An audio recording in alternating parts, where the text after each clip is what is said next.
Garnier வெரைட்டில ரொம்ப favourite எல்லாருக்குமே Sun கார்னியர்னு சொல்லுவாங்க. இது எல்லாமே வந்து பாத்தீங்கன்னா நல்ல எல்லோ ஷேடடா இருக்கும். இதுல பாத்தீங்கன்னா தெரியும். நல்லா இதெல்லாம் 1 இயருக்கு அப்புறம் தான் இந்த கலர் வரும். ஆனா நம்ம இந்த சிக் லெவல்லே இந்த மாதிரி ப்ராப்பரா வந்து ஃபுட் கொடுத்து டேம் பண்ணி சேல் பண்றோம். இன்னைக்கு நாம அசோக் நகர்ல இருக்க சென்னை பெட்ஸ் கார்னர்ல தான் இருக்கோம். இந்த வீடியோ பாக்குற நீங்க ஒரு பெட்ஸ் லவரா இருந்தீங்கன்னா உங்களுக்கான வீடியோ தான் இது, சேவ் பண்ணிக்கோங்க. இவங்க கிட்ட இருக்க பேர்ட்ஸ் எல்லாமே ட்ரைன் பண்ணி அதுவும் 5000 ரூபாயில இருந்து கொடுத்துட்டு இருக்காங்க.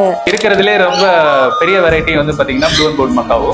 ஸோ இது வந்து பாத்தீங்கன்னா எப்பவுமே நம்ம ஸ்டாக் இருக்கும். இது லைஃப் ஸ்பேன் வந்து பாத்தீங்கன்னா உங்களுக்கு 8 இயர்ஸ் வரைக்கும் வாழ்ந்ததுக்கான ப்ரூஃப் எல்லாமே இருக்கு. ஸோ ஒரு நல்ல ஸ்பீக்கிங் கேப்பபிள் உள்ள பேரட். ஸ்பெஷல் என்ன அப்படின்னா எல்லா பேரட்டுக்கும் வந்து நம்ம சொல்லி கொடுக்கறது வேர்ட் மட்டும் தான் சொல்லுவோம். பட் இதுக்கு வந்து திருப்பி ஆன்சர் நீங்க கேட்கற கொஸ்டினுக்கு ஆன்சர் பண்ற கேப்பபிள் இருக்கிற ஒரே பேரட் தான் மாங்குன்னு சொல்லிட்டு ஸ்மால் வெரைட்டி ஸ்பீக்கிங் கேப்பபிள் உள்ள பேரட் தான். ஸோ இதெல்லாம் மேலா ஃபீமேலா அப்படின்னு சொல்லி பாத்தீங்கன்னா அதுக்கு வந்து பாத்தீங்கன்னா டெஸ்ட் ரிப்போர்ட் வந்து லேபுக்கு அனுப்பி இந்த மாதிரி டிஎன்ஏ கார்டோட நம்ம வந்து சேல் பண்றோம். சென்னையிலேயே இந்த ஒரு இடத்துல மட்டும்தான் உங்ககிட்ட பேர்ட்ஸ் இருக்கு, நீங்க அர்ஜென்ட்டா வெளியே போகணும்னா இவங்க கிட்ட கொடுத்தா அதை டேக் கேரும் பண்ணிப்பாங்க. சென்னை பெட்ஸ் கார்னர் பாத்தீங்கன்னா ஒரு லைசன்ஸ் ஆன பெட் ஷாப். இந்த ஷாப்ல பேர்ட்ஸ் மட்டும் இல்லாம பேர்ட்ஸ்க்கு தேவையான ஃபுட்டு, கேஜஸ், மெடிசன், டாய்ஸ்னு இன்னும் பேர்ட்ஸ்க்கு தேவையான நிறைய வச்சிருக்காங்க. பேர்ட்ஸ் வாங்க போறேன்னு சொல்ற உங்க ஃப்ரெண்ட்ஸ்க்கு இந்த வீடியோவை ஷேர் பண்ணிடுங்க.